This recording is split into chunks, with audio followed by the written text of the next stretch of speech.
minutes of overtime. Praise him whose wars we love to fight. Praise him, fat leech and parasite. Amen.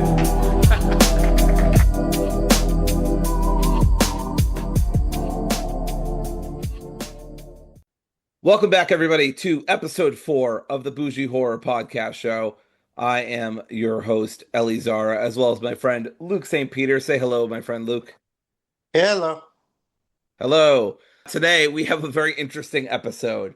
We are going to be talking about the movie Tales from the Hood, a 1995 Tales from the Crypt light or like, if you're familiar with that. Basically, it's a lot of stories about different people like getting involved in horrible situations. In this movie, it's, black people basically. And so they've just replaced generalized audiences with specifically for black people. So it's pretty hokey, it's very corny, and I wouldn't say it's going to be winning any awards from either Luke or I anytime soon. But it does bring up important social issues, and also we like to have fun here. So every now and then we'll probably do a review of something that's not 100% serious, just to break things up and remind you that, we're human too.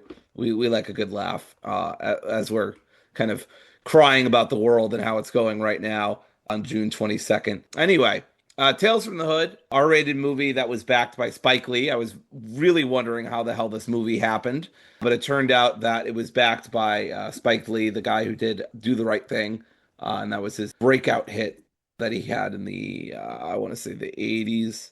It is directed by Rusty Cundiff, and starring a lot of people, but mostly Clarence Williams III is the most notable person. It doesn't have exactly like high ratings, and it's not going to get high ratings from us either. Apparently, according to Cundiff, the idea came from a one-act play he performed a few times in LA called The Black Horror Show. It was met with pretty mixed reception. It's got a 58% on Rotten Tomatoes, but there have been a couple of sequels. They happened much, much later on, and we will be talking about that one of the sequels, Tales from the Hood 2, which happened in 2018, next season, if we decide to do that. But I think we will. It got better ratings than this one did. So basically, it is split into multiple different stories. The prologue, there's an ongoing story called Welcome to My Mortuary. There's a story called Road Cop Revelation. Another story called Boys Do Get Bruised. Another story called KKK Comeuppance. And then one called Hardcore Convert. So, as you can already tell from the titles, the movie is not afraid to get political. It is a very political film, even though it's not a very serious film. Luke, what were your overall impressions of the film, or any expectations that you had going into it? I did have the expectation that it would be at least a little bit campy. Horror especially, that's one of those genres where it can either be a very good film or a very campy film. And I feel like there's very little, at least relatively speaking, in between those two extremes. And I believe Tales from the Hood just played into the extreme campiness.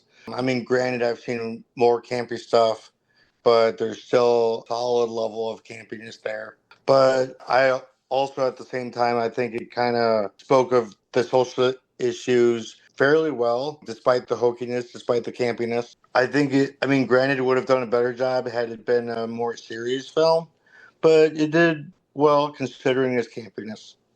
Right. Yeah, it was very campy. Some of the blood, for example, the special effects, the CG, were laughably bad. I know it was the mid-90s, but I think even for that era, it looked very cheap. The blood did not look like blood. It looked like he had, or various characters looked like they had like raspberry on them or something like that. So not great, but we'll talk about that as we go. And also, it's worth noting, Cundiff is responsible for a lot of comedy movies. Of course, he did the sequels to Tales from the Hood, but he also did Black Jesus. He did Creepshow in 2021. He also did some work with Dave Chappelle. Yeah, he's got quite a bit. He also worked on the Bernie Mac show. He did one episode. He's got a lot of comedy pedigree, basically. He loves comedy, but he also loves horror. So this is really his happy place in terms of art. Regardless, let's start with Welcome to My Mortuary. So the drug dealers, 3 drug dealers, they're gangsters. They come rolling up with some really fun, I guess, kind of golden era hip hop. They're named Stackball and Bulldog. Now, Bulldog is the guy who really doesn't want to take any shit from the other two, and the other two are joking around or scared or nervous or whatever. And Yeah. Bulldog is always having to bring them back to earth. I did think it was funny.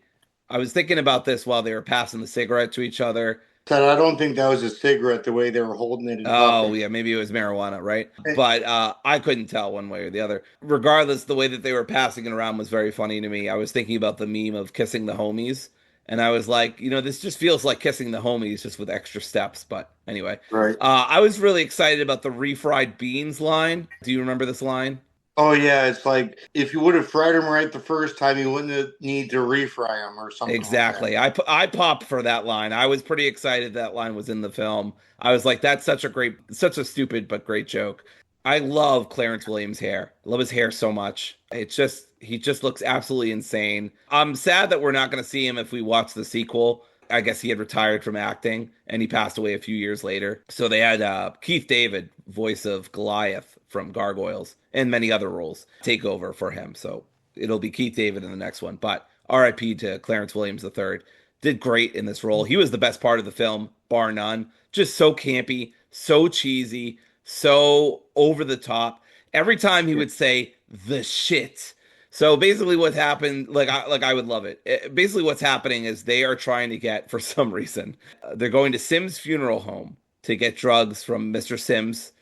And Mr. Sims claims that he has found some drugs and has, stored them away for him. Basically, this is the whole film. As they're going throughout the mortuary, he's relating stories about different dead bodies in the funeral home.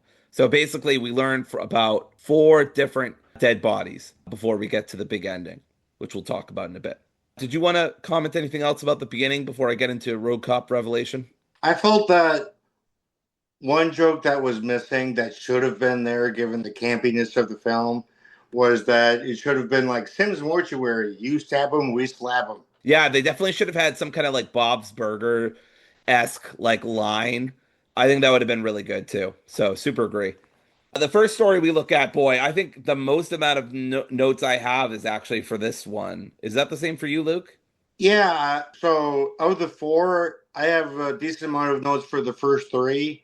It's just really the last one that I haven't got the most notes for. That was, Yeah, no worries. I actually kind of had to look on Wikipedia for some of that stuff. Yeah, I mean, that's fair. The fourth one's really straightforward, and yeah, we'll get into it. So, this one is about racist cops. This movie comes a few years after the Rodney King riots. For people who do not know, Rodney King was stopped at a routine traffic stop, eventually was brutalized by the police. Didn't die, thankfully, but got really roughed up by the police, beaten up by them. It was horrible. Became a huge, huge thing. Obviously, riots about it, protests about it, everything. So I think they're doing kind of a riff on that.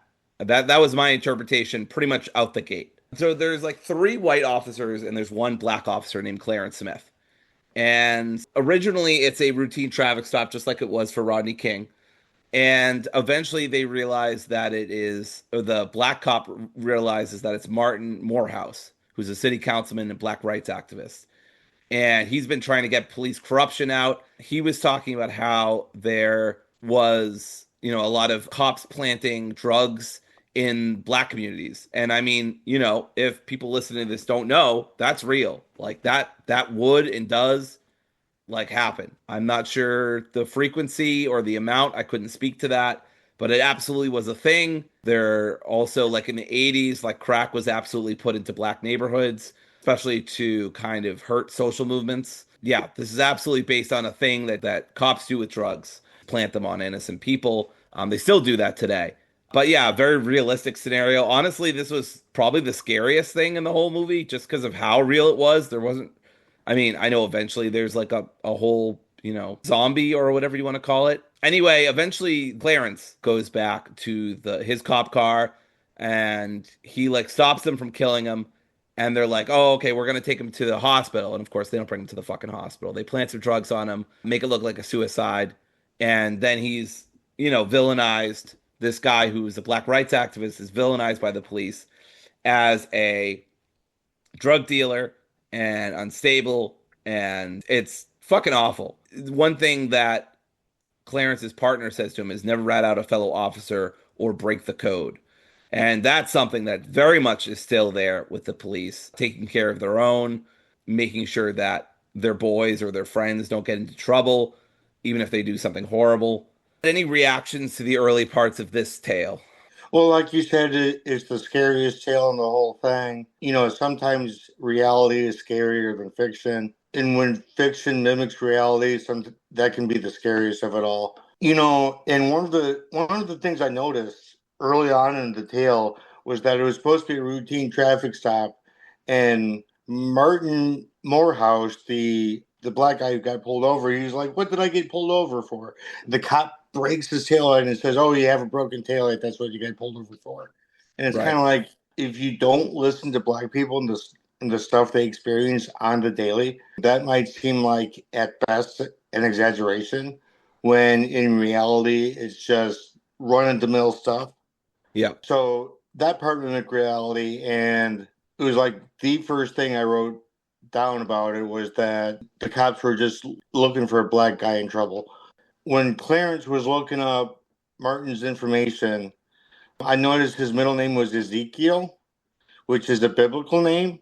And I actually Right. looked this right, and I actually, there's the book Ezekiel Right. in the Old Testament from the prophet, and I looked this up to make sure I had the information right. And the name Ezekiel can mean God is strong or God strengthens in Hebrew, which, considering the situation, I thought it was a little ironic, I guess is the right word for it, because Martin ends up dead. So it's like God wasn't giving him a strength right then and there. Sure. So I thought there was a little bit of irony going on there. Yeah, that's Um, a great point. So, those are my initial comments. Another thing that I noticed was that as one of the officers was injecting Merton with heroin, which I figured was heroin right away because it was being injected with a needle, and the officer was like, "Yeah, the cops are dealing drugs, but you'll never admit to that, will you?" And then that's when they dump him in the river. Right. Cops will admit to what they're doing when they know they won't get in trouble for it. For sure. There is also this, of course, I respect good cops, but I don't Yeah, respect corrupt cops kind of dynamic here. I right. always think that's really suspect. I mean, I'm glad that they kind of hinted at breaking that down later on when, spoilers, Morehouse comes back. And this is a 20-year-old movie, by the way, so or 30 actually this year. So we're just going to be talking about everything. But anyway, and he reams out Clarence for not doing more Yeah. for him, right? I struggle with the whole. I don't expect the movie to be much better, but I still find it regrettable that there's kind of like a whole. Well, these guys are just corrupt, but there's plenty of good cops out there, and I'm like, eh.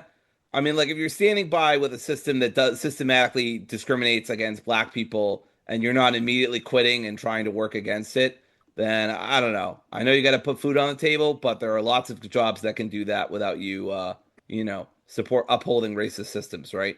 So that bothers me. Obviously I don't expect the movie to be abolitionist or anything like that, or uh, Right. It had to you know, play it had to play to mainstream of sensibilities. course, of course.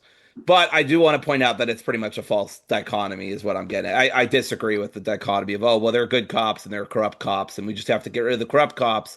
And if we get enough of them out, then then the police will be better. And it's like that's not really how it works because it's a systematic issue. And the reason why you keep getting corrupt cops over and over again is like a root issue, and you're like cutting off the branches, right? So like Henry David Thoreau said, you gotta strike the root. You can't cut at the branches. You're doing it's a Sisyphusian task. But that's just my opinion on that sort of issue that the film brings up, which I mean, I appreciated, but felt like it didn't go far enough. Anything you want to say about that, Luke, before we move on in the tale a little bit more? Yeah, I wrote down in my notes here that, and I feel like this concept was kind of played in Tale 3 too, with the KKK comeuppance, but from a different angle. And the Sure. concept is that the past will come to haunt you eventually, both literally and figuratively. Yes. And that goes where Clarence, a full year later, he's retired. He's an alcoholic now, and he says to Martin, "Is that what you wanted, brother?" And Martin retorts back as a zombie, "Where were you when I needed you, brother?" Right, Um, exactly. And he emphasizes the word brother like very heavily there. yes, Yeah. So like I said before, I really appreciated that little moment because he's like, no, no, no, you're not off the hook just because you quit the force. Like you should have done more for me. You shouldn't have believed him that they were taking me to the hospital. You're not necessarily responsible for me dying, but you're kind of like an accessory to some extent. But we'll get there. yeah, We'll get there. So the next stuff is, like you said, Clarence has left. He wasn't kicked out, but he left. I originally said that he was kicked out, but he wasn't. Yeah, he's become a drunk. Morehouse has become like this voice in his head. There's like a mural of Morehouse that he's talking to. And there's this really funny, stupid moment where this was one of the first moments where I'm like, it kind of destroyed what immersion I had. Like at beginning, I honestly think, and Luke, let me know if you feel this way too. I feel like Road Cop Revelation is the best one. And I feel like they started off really strong. Boys Do Get Bruised was good, but it falls apart at the end due to some really campy ending. And then it's just downhill from there. But I feel like Road Cop Revelation was like the best one. It feels the most realistic. Well, yeah, obviously the second half not so much, but even that they have kind of a semi-realistic answer for. Kinda. So I don't know. We'll talk about this later. What our favorite one was, but I do think it started off on a high note with this one. But regardless, Morehouse basically says, "Bring them to me," and Smith says to convinces the officers to meet him at Morehouse's grave. Of course, they all start to insult him and piss on it, and basically at one point they start yelling at each other, like they're saying like cut the shit and shut the fuck up, and they keep saying it back to each other over and over and over again, and it's just kind of, I don't know if it's supposed to be funny or it's supposed to be serious. I think it's supposed to be campy well, and funny, but sometimes with yeah. this movie I can't really tell. But there's a moment where I didn't write down what characters say it, but there's like a cut the shit versus shut the fuck up moment there, which was funny. Also thought it was very weird that the guy wanted his other coworkers to piss with him or piss right after he was done pissing. And I was like, this doesn't feel like weird at all to any of you that like you're pissing together. Like, I don't know. Just Well, I strange. mean, so the first officer, so the second officer to whiz on the grave, if you remember correctly, he did have reservations about doing it, Yes, I remember saying, that. look, yeah, saying, look, I already used the bathroom, such and such at such and such place recently, Right. and I don't need to really use the restroom again. But but he was, for lack of better words, coerced into it. Yeah. Like there was the social pressure to get him to do it, and he caved into the social pressure, which as we find out in just a couple seconds into after the scene starts, where the second officer starts whizzing on the grave, it was really more for advancement of the plot than anything Yeah. else. No, And I know, so, and I got that. Yeah. I mean, the thing with campy movies is that some of the advancements of plot seem very awkward, to say the least. Yeah. But at least it gets the plot forward. Yeah. And we do get it forward. Clarence kind of, they're just about to kill him, and he's like complaining about how he has to follow orders and stuff like that. And then all of a sudden, Morehouse comes back, pulls one of the cops in by their genitals, and he starts like shooting. And he's like, "No, no, no, man, we can't panic." And I love this line. When the fuck? He's like, he just pulled them into the grave. When the fuck do we start to panic? And that was pretty funny. That was a good line. And then when they're running from him, I guess after he runs out of bullets, he's like, "Now's the time to panic." So really early on, it's established that Morehouse is not killable, right? He's Right. unkillable. In one part of the film, they do this thing where the car explodes because he shoots the gas tank. I just want to remind everyone through Mythbusters that doesn't actually work, and doesn't. I know this is a movie. I know it's stupid. It's just that's the first thing in my brain. I know there's a giant, not a giant, but there's a zombie on top of a car, and my primary concern is, well, the car wouldn't really explode. Obviously there's a Yeah. fucking zombie, right? So we're kind of out the Right. window with reality Yeah. anyway. But whatever. I did think about Mythbusters as soon as I saw that. Yeah. Anyway, he ends up killing all three officers, and he does the last one pretty cool. It's a bit of a crucifixion, but with heroin needles. I kind of love all the people in the alley who just do nothing for this cop. It's very funny. And yeah, I mean, the guy can't die. Yeah. I did think it was awful CG when the police officer became part of the paint. That was really bad. But yeah, anything you want to say about this before we get to the end of the story?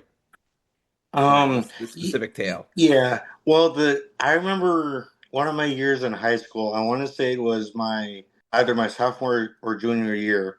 I remember learning about when you're reading fictitious works, there's the concept of suspension of disbelief, which is basically as it sounds that when you're reading a fictitious work, you're at a certain point you have to get past the idea that it wouldn't happen in real life in order to continue to enjoy the story. And I'm reminded of that concept when you were talking about shooting the gas tank to set the car on fire.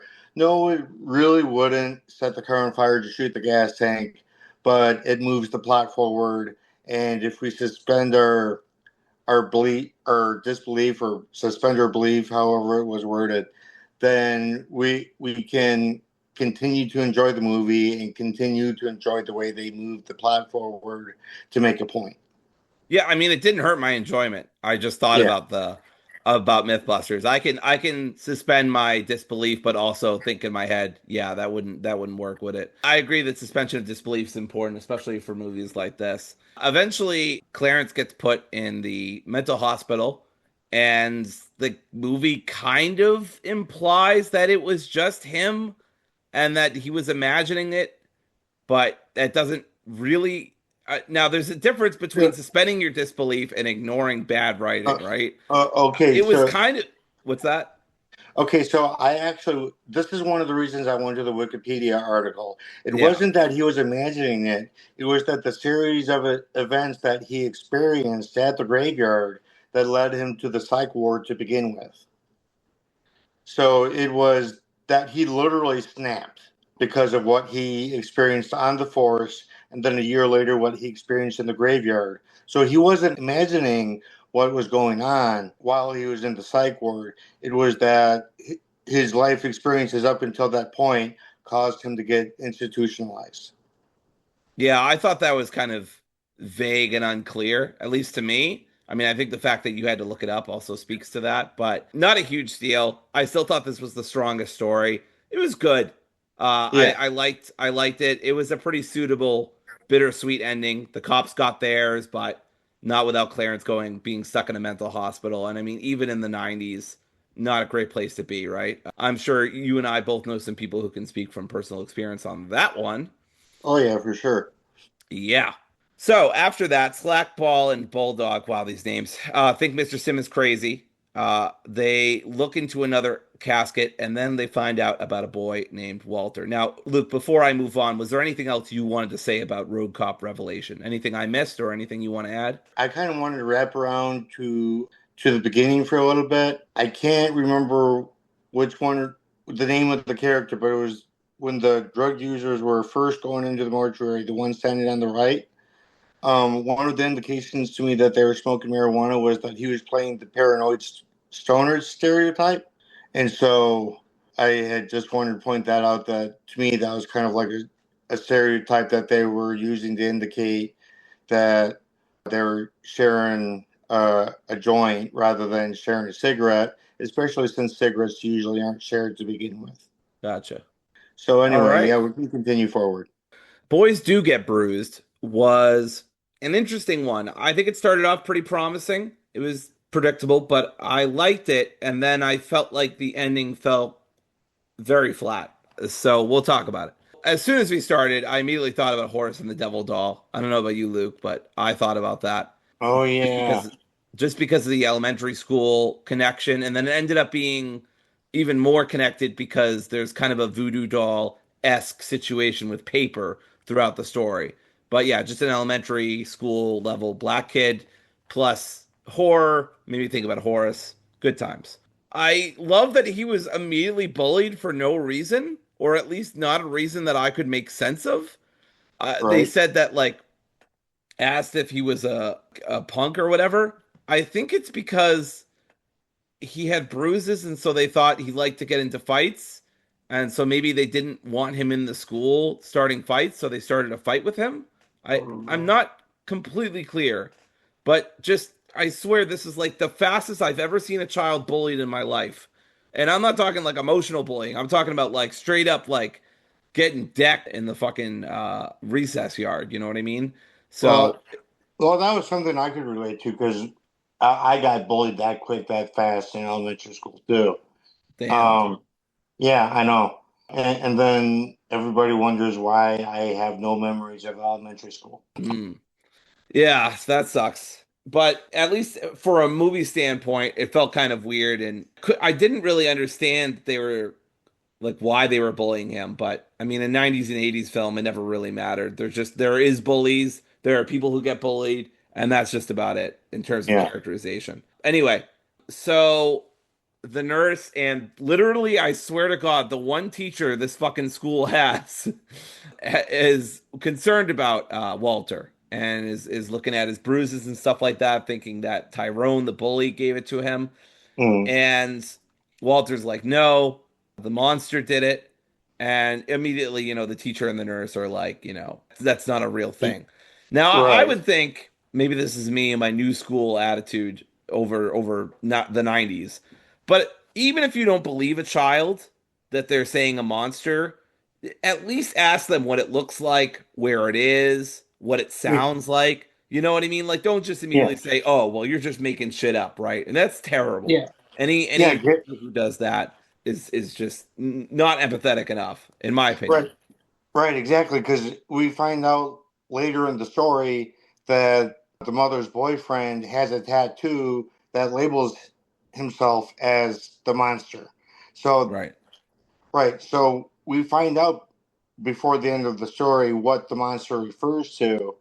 Like he was speaking figuratively, but because he was a child and assumed that he was just lying, it wasn't dug into deeper. It kind of reminded me of that one Andy Griffith Show episode, Mr. McBeevy, where there's this electric lineman who spoke about his tools and various parts of himself using figurative language. And then Opie goes back home and uses that same figurative language to describe Mr. McBeevy. He thought he was lying. And then at the end of the episode, Andy Griffith is just going around the woods going, Mr. McBeevy. And then Mr. Big BV actually comes down the electrical pole and he was like, yeah, what did you call me for? And then you find out that Opie was telling the truth the whole time. And it was kind of like that, sometimes children can't as readily differentiate figurative language from literal language,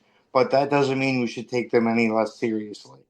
Completely agreed. So I liked the little part where he was trying to call for his mom, but he could only do it in a whisper. I've had Yeah. nightmares like that when I was a kid where I could only whisper and, was screaming for help, but could only whisper. That shit's scary. So another kind of moment where I was like, oh, damn, feel that. First, I was wondering, I didn't know who the monster was. So I was like, well, is the monster supposed to represent grief about his dad who's dead, or I don't know what?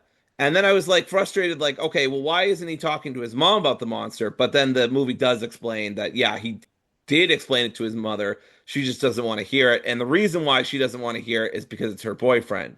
And she doesn't want to admit that she's dating, an abusive asshole.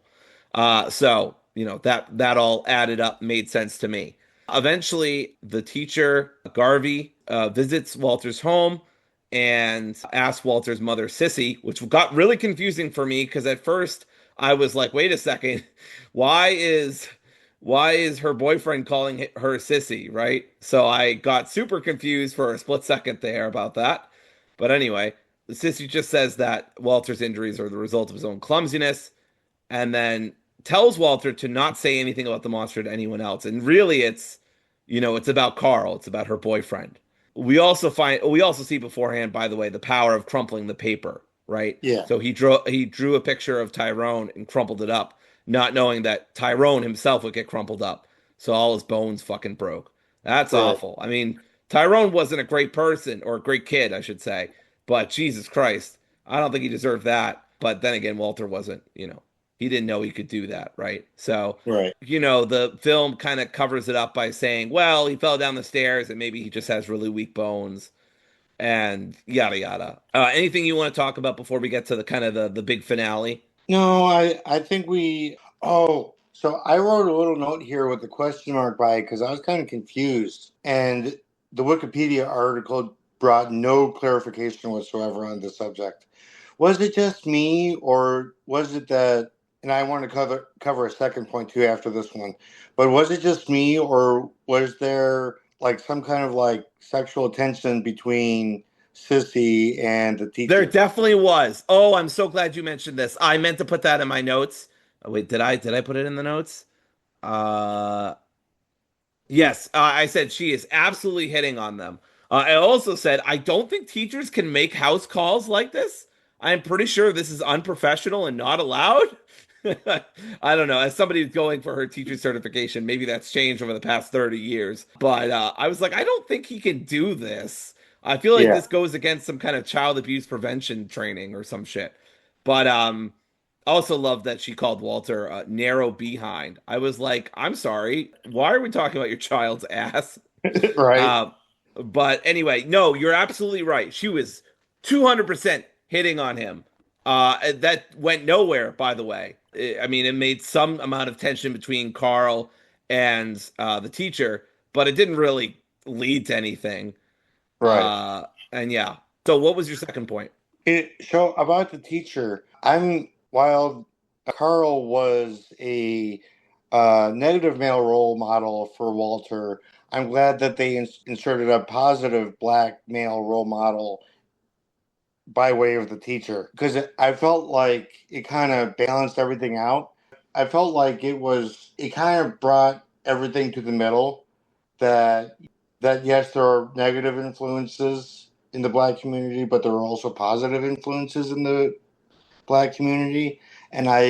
And despite the campiness of the story as a whole, I felt that was played out rather well.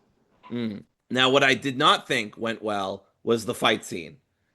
This is a Yeah, long fight sequence. The acting is not very good. The CG is not good. It's just like I wanted for a now I'm not, to be clear, not blaming Walter, but I did want him to be more active in the situation. Oh, and also anytime anybody got hit, it looked terrible. Like it was like either an immediate camera cut or you could tell it was a worked punch, as they say in wrestling. It was just so obvious. And like I think like one of the hits like looks so weak too. It just, the choreography here looked really bad. So on top of everything else, this kind of killed the story for me, this finale. It's a right. long fight sequence where the fighting isn't very good and the sequencing isn't very good. So, it just wasn't, it was campy and it was funny. And there were some moments of acting. I put acting in quotation where, like where he said, like, this shit ain't over yet, bitch, was kind of funny in a, in a fucking like weird way. It's pretty gruesome the way they killed Carl. But either way, eventually they do kill Carl. They crumple him up, and Walter burns the paper. And then the teacher's just going to cover up the murder, I guess. I mean, I'm not like mourning the guy or whatever. I'm just saying he is covering up a murder. So Right. that's kind of wild. But yeah, Luke, what did you make of this fight scene? I thought it was pretty bad, but it was kind of funny. See, like I've always been fond of the theatrical, even if and sometimes especially when it's like super campy.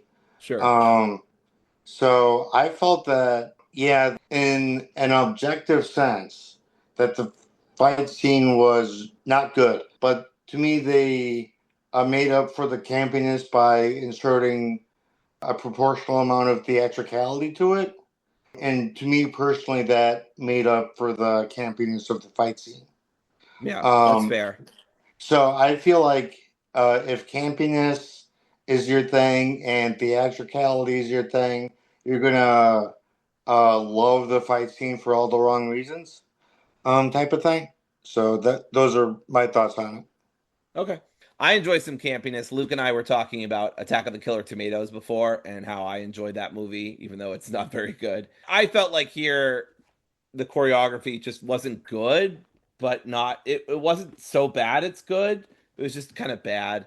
I also thought the blood looked really bad, but that was a consistent issue throughout it. It didn't come off well to me, but I can understand enjoying that. Any final thoughts on the story overall, or anything else that we you feel like we've left out, Luke? No, not that I can think of. I think Cool. we've covered all of our bases. Great, great. And there are so many bases. All right, we're going back to the mortuary. At this point in the movie, I'm like, bros, y'all gotta leave. I would run at this point. I would get out of there. I know it's a horror movie, yada yada, but I'm just saying, in my head, I'm like, if it's me, I'm out of there, Luke. Like, I'm running. Yeah. I am not walking to my nearest exit. I am running to my nearest exit. Because this is two different fucked up stories right next to each other. But anyway, so back in the funeral home, Carl's burnt and mangled corpse is revealed. They close the casket, but they close it roughly, causing a doll to fall off a nearby shelf. So then we go to the KKK comeuppance. And if you like a good story where white people say the N word, oh, I've got a great one for you. At least in parts, it's kind of great. I guess. I don't know. But we'll talk about it. So Duke Metger, which I feel like has to be a reference to the Duke that was in the KKK. Yeah, I can't David remember. Duke. I actually wrote David that Duke. down. It has to be a reference to David Duke. There's no way that's a coincidence. Right. Right. Anyway, he is, and Wikipedia says, an obnoxious and highly racist Southern senator and one-time member of the Ku Klux Klan. I love the way he plays this off. He's like, we all have our It, past. I'm like, it, yeah. I mean, who hasn't been a member of the it, KKK at least once in their life, right? well, actually, I want to point this out. The person who served the longest in Congress between both chambers was first for 6 years. He served in the U.S. House of Representatives, and then for like 50 some odd years or whatever, he served in the U.S. Senate. Was Senator from West Virginia, Robert C. Byrd. And do you know how he actually got ahead in West Virginia politics? I'm sure it was through the KKK. Yes, he was a legit Klanner. Yep. So, they could have named him Robert C. Byrd and it would have been right on the money. Oh yeah, no, and this is a long-standing issue. There is a reason why Rage Against the Machine have that song "Killing in the Name of," and they're like some of those who are forces are the same that burn crosses, right? I mean, I know they're talking about cops there, but during live performances, they also do like some of those who are in office are the same that burn crosses, which actually I think is a better line because it rhymes a little more. Anyway, it's not important. It's a great song. I mean, this is a long-standing historical issue, so. Just to be clear, my issue is not with the credibility of some Southern senator being a former member or even current member of the KKK running for governor or whatever. By the way, that's a fucking swanky place that he's staying at. I know it's a fucking former plantation house or whatever, Hmm. but like, I thought, I guess it was his home base or whatever. It's his campaign office. But Yeah. I liked, by the way, I liked the little bit that the Jewish and African American communities had joined up to fucking fight that fuck. I liked that. That was a nice bit of like, racial unity. I'm sorry, I'm going to super get this wrong. Jewishness is a. Let me look this up before I make myself look like an ass. Well, you do every day, so what's new? What else True, is true, new? true. Anyway, I don't think Wikipedia is going to be much help here. So, regardless, we start off the story with some reverse racism. Ooh. So basically, this guy, the senator, is talking about how affirmative action and all that shit isn't fair, and how it's making sure that white people can't have a fair shot just because of their race. I'm thinking in my head like, oh, it's almost like being judged on the basis of your race instead of skill isn't good. Oh, who would have thought? But anyway, just reverse racism bullshit. Affirmative action has been shown to be incredibly helpful and not nearly as discriminatory as these fucks try to make it seem. But anyway, yeah, it was really funny. One of the people kind of comes up to him while he's trying to get away in his limousine. He's like, "The dollhouse." Do you remember this? The dollhouse. And he just kept screaming it over and over and over again. It was another like campy, funny moment where I'm kind of chuckling to myself. What's interesting is that Metger has a African American image maker named Rhodey Willis. And I thought this was important too, because just like in Django Unchained or in Boondocks or Hell and Sinners to a certain extent, the movie that came out this year, it's good to say that like not just because you're black doesn't necessarily mean that you're going to be on the right side of this issue, right? You'd Right. think so, but I guess Rhodey was really in it for the money because my dude's like sucking this guy's dick basically. Oh, and then there's that racist line even he made during the when he was Yeah, warming I up. remember that. I'm not going to repeat that, but yeah, he basically uses this really old-timey word for black people, not even the N-word. I haven't heard this word used in a long time, obviously, because nobody really uses it these days, but just in general, I haven't seen it in media. So I was like, oh my God, Jesus Christ. But anyway, it was pretty fucking racist. Eventually, he trips over a doll. There's like this dollhouse or whatever. They kind of get like a Chucky situation going on here with all these murderous dolls. Again, the CG is not good. Like not even in a so bad it's good way, but just in a bad way. It just hasn't aged very well. That's my opinion anyway. But I don't think it looks very good. And I think when Metger does eventually get killed, I think it looks fucking stupid and ridiculous. Because he just falls over himself for no reason and then falls again for no reason and then he just dies. So Rhodey's trying to basically get Metger in campaigning mode, and so he's trying to get him ready for all these questions, like why were you with the KKK? Why are you in this former slave house? He's like, I didn't kill those slaves. I think this is such a good metaphor for white people who say shit like this, because it's like, well, I shouldn't have to pay reparations. I didn't have to do anything with slavery, and it's like all of us are. It's like, I mean, all of us are benefiting from slavery, right? Even now. Like I hate to say it, right? It's not a great thing to think about, but at the end of the day, our civilization looks incredibly different than if we had never had slavery. And so there's really no way to like remove that from from the ways that white people are benefiting, I mean, Right.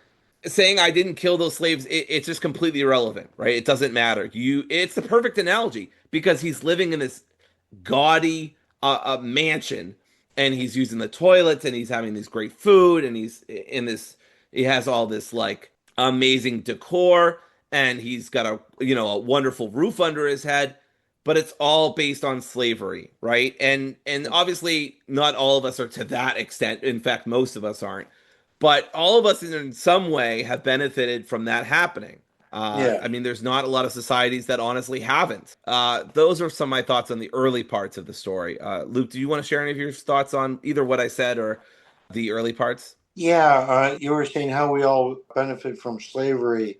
I think one interesting note is that what I like about literature is that sometimes they'll do a really well literary device where they go to extremes to prove a point that to show how it applies to real life. Like it might not apply to everybody in this extreme, but we're still using the extreme to prove that it applies to a lesser extent to the average person.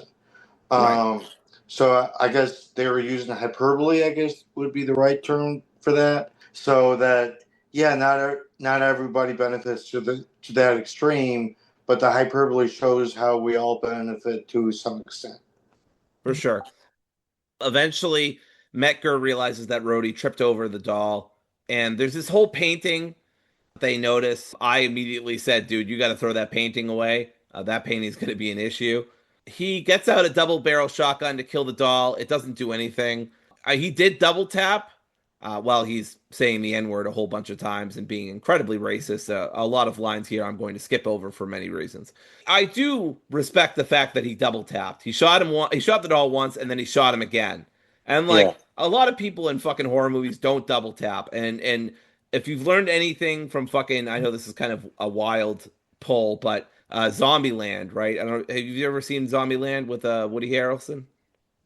Yes, I have. It's been a hot minute, but yeah, I've seen it. It's a good movie. It holds up for the most part. But anyway, to always double tap, always check that whatever you're trying to kill is actually dead.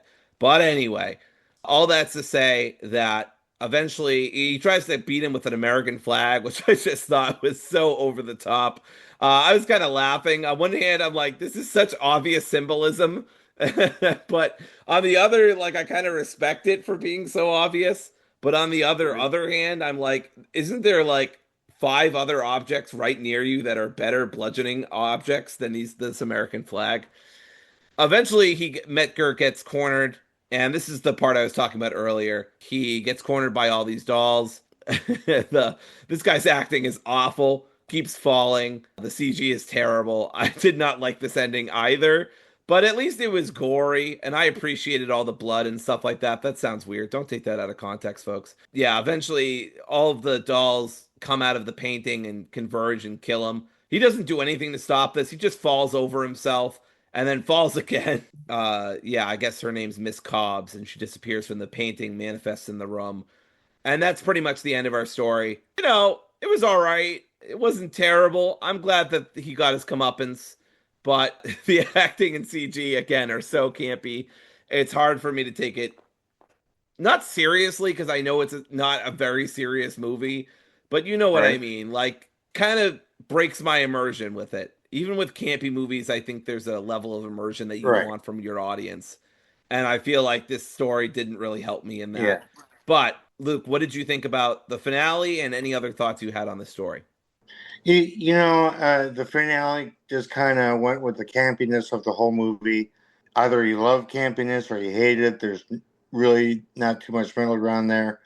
And as we kind of hit on with, as I personally hit on with the first tale we just, the first story we discussed with the racist police and all that. I forget the name of the tale. So whereas with the first tale, it was about individual sins and individuals past coming back to haunt them for their individual sins. I felt this tale was one's ancestral past comes to haunt them for those individuals who carry on their ancestors' sins.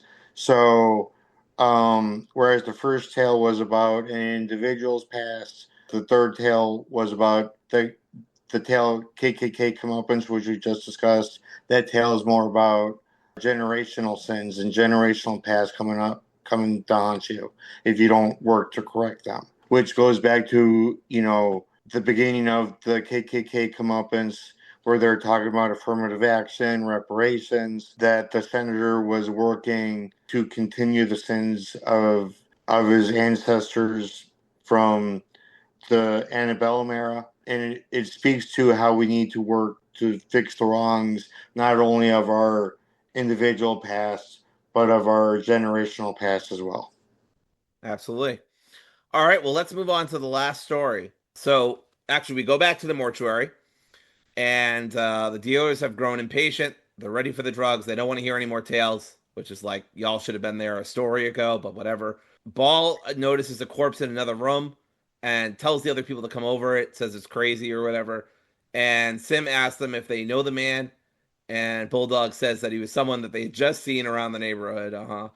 And then we get to one of the craziest stories that I think both Luke and I had trouble taking notes for. I have some stuff to say about it, but I struggled to talk about this one. This one's kind of crazy. The last story is Hardcore Convert. This is a pretty wild story, and Luke and I don't have as much to say about it, but I'll go through it as much as I can. So Jerome, aka Crazy K, is a gangster and a bit of a psychopath who's killed many people mercilessly, even children, even if it's just collateral. He kills this gangster, and in retaliation, that gangster's friends kill him. But before they can finish him off, the police arrive at the scene and kill the gangsters. Look at all this. I would like. There's so much right there, and then Crazy K is sent to prison, serving a life sentence without parole. Immediately, I'm like, okay, the story's obviously all about gangs. The blood doesn't look good, but whatever, we're past it. And he gets to the prison and he's put right next to a Nazi. This is going to be a situation where Luke and I have different interpretations of what the movie's trying to go for here. Now, my interpretation at the time is that the whole point of the story is that the KKK and the gangs that are predominantly involving, black men are more like than you might think because ultimately all both groups do is largely kill black people, right? And it's hard to dispute that, right? If you're in a violent drug-based gang and you live in a black community and your members are black and your rival gangs are black, it's mostly going to be violence among black folks, right? I mean, that just makes sense. Yeah. No fucking bats an eye when the goddamn mafia had issues with other mafia members. It wasn't Italian on Italian crime, or maybe it was because Italians were considered pretty lowly back in the 20s. But anyway, you get my point though, right? Nobody fucking batted an eye as much, and certainly not as the years went by. It wasn't considered white on white crime, right? Nobody fucking demonizes it, and therefore, like, black people are fucking predisposed to being violent against each other. Fucking capitalism has just predominantly put them in these ghettos because of historical effects of racism. Anyway, we're getting way off topic. My point is just that I see what they are going for, right? Yeah. Ultimately, gangs do a lot of damage to the social trust, the physical health of black communities. There is no doubt about that. I do think, and I understand that it's a movie and it's art, and they're trying to use an extreme example to make a basic point. I do feel like the KKK is such a loaded example. It's tough to see that comparison without people gawking at it. And that's kind of what I did when I first saw it. I'm not saying that the movie doesn't have any point, but I do feel like they could have made this point better than by comparing white power people to black gangs that Well, are run on drugs and guns and stuff like that. There's also an element of this that just feels unfair to the socioeconomic reasons why gangs formed to begin with, right? Obviously, it's not ideal to have these gangs, but they exist for a reason, right? It's yeah. not just like Crazy K is a caricature of a gangster, right? There Yeah. are plenty of gangsters who, yes, have done horrible things, but are not psychopaths, right? They're not killing children. They're not Yeah. offing them. Even by collateral, they would probably feel terrible or bad, right? Let's go back to the mafia example, right? They had a code, right? Now, I'm not saying all gangsters have a code. Some of them do, some of them don't, whatever. But it's still generally a brotherhood, right? If you turn your back on Right. your brothers, or if you go to a rival gang or something, that's a breach of trust. And there's a reason why all these young black men are hanging out together, right? Because there's, at least in the neighborhood that they're in or the city that they're in or whatever, there's not a good way to make money for them at the time. Or maybe this Yeah. is the easiest way, or maybe they were groomed into it by adults. There's so many reasons why this can happen. And I feel like the movie gives a very, and I don't mean to make a pun here, given the serious nature of it, but it treats it very black and white. And that did bother me on a more serious level. Like, you could tell a good story about comparing the harms that black gangs have done over the decades to the KKK, but I don't feel like this was the movie to do it. You know what I mean? Yeah. So you said we kind of differ when it comes to analyzing this last tale. As we had discussed before, my idea is that it's more about how the prisons in particular and the law enforcement agencies in general view black on black crime. I mean, when the woman says that, I want to say she's the probationary officer, but I'm probably wrong on that. But I think you know who I mean. Yeah, I When definitely know the Dr. Frankenstein ass lady. yes, she said that she had placed Crazy K next to the white supremacists in the jail cell for a reason. So that indicated to me was that she wanted to reinforce her views on Crazy K's behavior by putting him in a situation where he would be able to see that comparison. And so he was intentionally put in that situation. It wasn't just by happenstance. Right. She admits that it had a very much a purpose to it. And she also admits that she had specifically designed rehabilitation process to be able to get him released from jail. And part of that rehabilitation process was by inserting memories into his brain about the KKK, the lynchings, the black on black crime. Like all of those memories weren't just by happenstance. They were put into his brain with a very specific purpose to show her perspective that Crazy K was just as bad as the white supremacists that he claims to hate. Right. And so that to me, it was making a statement on the justice system and the law enforcement agencies and stuff like that about how they view black criminals in general Right. and rightly convicted, wrongly convicted, whatever. Just the black convicts in general and black on black crime in particular. So that's where I was getting my point of view from.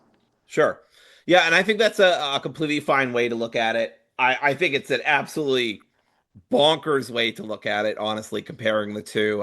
I think that there has been good things that black gangs have done for their neighborhoods, but there's almost been nothing that the KKK has ever done that's been good for their neighborhoods. But I just think it's a crazy comparison, honestly. But speaking of crazy, going back to Crazy K, he's put through this process of torture.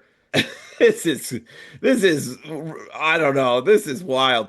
So he's spinning around. He's getting all these images shown, right? Like Luke just said. It reminded me of those secret government projects that people talk about that were done on people of color. And I was like, in my head, I'm like, nobody fucking deserves this. Not even Crazy K deserves this. This caricature of a gangster who's an absolute psychopath and has no empathy or mercy at all. I don't even think he deserves what he's going through. This was some Clockwork Orange bullshit. Like this was messed up. And for some reason, he was spinning the whole time. I don't know why they did that. It just looks stupid. But again, the movie's not completely serious. They make an Abel and Cain reference about how, the first murder was brother to brother, and he's doing the same thing. They put him in a sensory deprivation chamber, which, I mean, is just torture. And then they have this section, and I hope you were okay during it, Luke. It annoyed the fuck out of me. But the fucking light flickering off and on, off and on, off and on. This was so annoying. Just from a design perspective, this was annoying. I had to look It, away from the TV. I don't have epilepsy or anything, so thankfully I was unaffected. yeah. But it was super annoying. And I can It, imagine anyone who gets epileptic episodes might not want to watch this, or at least skip past it or look away. I don't know how that all works, so I'm just conjecturing. But it was right. pretty annoying. It was pretty annoying, and like you, my first thought was, I'm glad I don't have epilepsy. Yeah, Um, exactly. and you know the thing is too is that I think if I had a different type of autism than I do, it probably would have messed with my sensory perception really bad. You Yeah, know, yeah. Hey, I mean, just like Sim says, perception is reality, right? right? Uh, anyway, Dr. Cushing, that's her name, tries to, I guess she's not the probation officer, she's like a fucking medical person. And she tries to get him to repent and regret things. And originally in this tale, I thought they were gonna like literally like shock his brain or physically modify him or do something to him. But it just ends up saying that they just make him see his victims. And like he almost starts showing regret, but then he's like, nah, bullets don't have a name on it. And I got hurt in my childhood and this isn't on me. Like fuck all of you. I don't give a fuck. And then Crazy K's brought back to the moment where he was shot, which means the whole sequence was just a dream or a hallucination. I don't know. He's finished off by three gunmen. Now, we don't know who those gunmen are now, but we will in a second. And if you've been following along, you probably know who it is. I actually didn't figure it out. I feel kind of silly, but I didn't figure it out. Anything else you want to talk about, Luke, about Hardcore Convert? I think I've said just about everything else. Hurt people was another note that I made about the cyclical nature of violence and revenge. Mm. Yeah. Anything you want to say about this story before we move on to the epilogue? So I had some initial thoughts that I'm not totally settled on as being like definitive, but I Sure. felt like the first three major tales were generally geared to audience members in general, regardless of what of race, but also in a way geared towards white audiences. Whereas this last tale that we just discussed, I feel like that it was a little bit more geared towards black audiences. That I mean, it's still geared towards all audiences. I felt it was like kind of geared towards the black audiences who haven't been to prison for whatever the reason, and kind of saying like this is how you're going to be treated if you get into the prison system. So do the best you can not to be there. Right. All right, let's move on to this epilogue. This was so stupid. This was so dumb. I hated it. I hated the ending. I thought it was out of nowhere. I felt like there was really no hints or clues that really I could pick up on to even say that this was coming. The CG was fucking horrible. Let's just get into it. I hated this ending. I didn't hate it. I guess hate is a strong word. I thought it was stupid, but it was fun slash funny, but it was also stupid. Anyway, Stackball and Bulldog are revealed to be crazy case killers, right? Big shocker, I'm sure, to the audience. The dealers start pushing him down to, the basement. They say they're going to kill him unless he gives them the drugs. Sims goes further into the funeral home and tells them that the reward is in the caskets. And each of them find that the casket, dun dun dun, has their own bodies in it. At first, I thought those were just like mannequins or like corpse, like wax figures or something. Like he was trying to fucking spook them. But then he ends up like melting their guns, and we find out that they were dead this whole time, which is one of it's so overdone. It's such an overdone trope. I know this was the mid '90s, so it wasn't as overdone. But going back to this trope is hard. I'm like, really? That was the big twist that they were dead the whole time? Anyway, after they killed Crazy K, they were killed by, again, cyclical violence, killed by Crazy K's associates. Although Wikipedia notes, interestingly, in the story, they were shot and killed by the police, but that's eventually proven false by Crazy K's death and Mr. Sims' confirmation. So even the fucking film doesn't know. But anyway, Bulldog asks him how can they be dead when they're all seemingly alive in the same funeral home. And then Sims says that this is not a funeral home, Luke. This is actually hell. And he morphs into Satan. That's one hell of a twist. It's a devilish twist. It's so fucking stupid. And the CG again is terrible as he morphs into Satan. It's laughably bad. And yeah, the drug dealers scream in horror. The funeral home shatters to reveal hell, literally. A fire starts consuming them. The fire looks bad too, by the way. That looked bad too. I can't stop laughing. This is such a ridiculous ending. I don't know. Let's see. What else do I have? One thing that I thought was funny, and then I'll let you go, Luke, because I don't have anything to say about this, but this was stupid. Stupidly fun, but still stupid.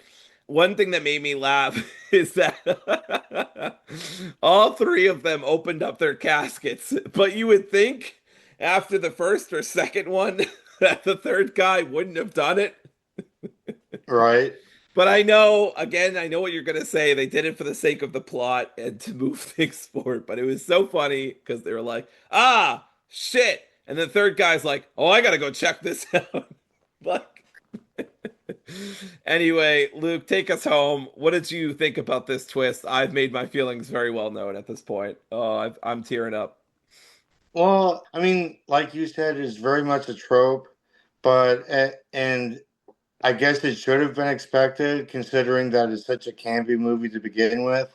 I think the movie was intended to be campy from the beginning all the way to the end.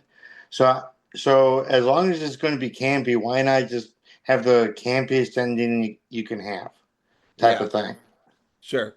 Like I said, it was a fun ending. I thought it was funny, even though I'm not sure how much of it was supposed to be funny and how much of it wasn't. I appreciate camp. I appreciate campy movies. That's why this movie is like a 2 out of 5 for me, not a 1 out of 5. Because I do think there are some fun, funny moments. I do think there's a couple of poignant moments, but almost any theme this movie tackles is better tackled elsewhere in more serious films or even horror comedies, honestly.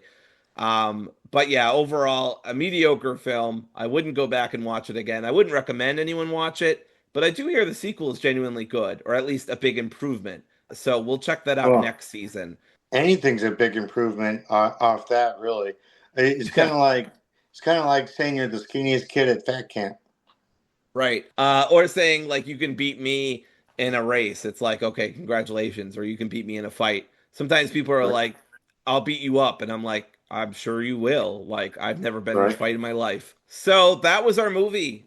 We talked about this actually a little behind the scenes. Luke and I debated whether we wanted to look at, we weren't sure if we'd have enough notes. So we thought maybe we would record, also do Tales from the Hood 2, which was released in 2018. But obviously, as you can see, we did not do that because we figured from our notes that we would have plenty to say, and we did. This episode's probably going to end up being a bit over an hour. So I hope everybody enjoyed. Luke, any final thoughts you want to leave us with about Tales from the Hood? No, not really. I think we've covered all the bases. Great job to us. Baseball player extraordinaire is us. Thank you so much to everybody for joining us. Looking at our schedule right now, next time we'll be talking about The Lamb Will Slaughter the Lion, which is by Margaret Killjoy. Fun fact, I've actually met Margaret, very lovely person. We will talk about that in the next episode. That'll just be one episode, it won't be a two-parter. It's not a super long book. So hope everybody looks forward to that. If you want a fun, campy time that also talks on social topics and political topics, you could do worse than this film, but you could also do a lot better. And you really like that campy stuff. If you're not as into the campy stuff as Luke is, and I know this has shown me that I am not, I still enjoy it. Like Attack of the Killer Tomatoes is a fine film. I think it's fun. Go check this out. Maybe you'll enjoy it. Maybe there'll be some funny lines. Go watch it with some friends, maybe, and get some snacks. I think you'll have a good time, but not a great time, that's for sure. So that'll be it for me, Ellie Zara, as well as my friend here, Luke St. Peter. Signing off once again. Thank you so much for listening and giving us a shot. We will be back next episode with Margaret Killjoy's book. And until then, happy Pride, everybody. This will probably be one of the last recordings we do during Pride Month. All right. Talk to you guys later. Bye, everybody. Bye. And I appreciated all the blood and stuff like that.